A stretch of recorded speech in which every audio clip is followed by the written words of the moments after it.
Assalamu alaikum. Geschicht vum Hut oder Heber. Für viele Joren goufe de Folleg wat Art geheescht huet. Leiit vun Art konnte gröser Scheen Häuser bauen. Op all Biersch hunn se Turm gebaut. Sie waren ganz stolz drop, dass sie so gescheckt Baumeestere waren. Beim Folleg Art goufe de Mann, den huet Hut oder Heber geheescht. Allah huet den Hut zu seng Prophet gemat.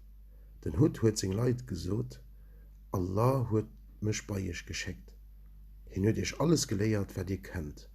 Hin huet ich och Kanner an Déiere ginn. Halt du fir op falsch Götter unzebierden, biet nëmmen Allah und erlauschtert op seng Wider.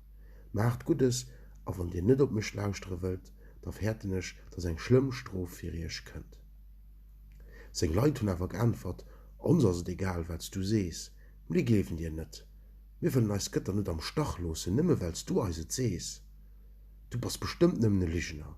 So aller doch, dass hin die versproche Strof aufschecke soll. Den Hut war ganz traurig sot, ich sie ke Lichner, mir Prophet von Allah. Meint dir dann, die hat ihr Häuser für die Ewigkeit gebaut. Denkt darüber nur ihre zu spät dass Allah ihr all ihr Reichtümer ginn huet. Ich will kein Such von ihr, mein Lohn krieg ich von Allah.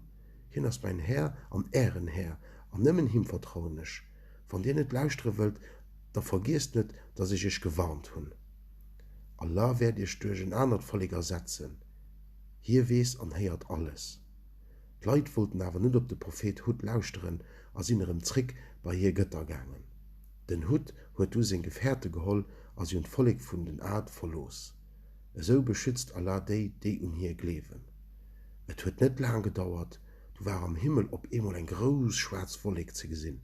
Volleg vun den Art hu gemengt, das Volleg werd aus guten an erfrischende Rehen bringen. Mat Volleg huet hin ne schreckliche Wand mat brücht, an huet ze alle guten ëmbrucht.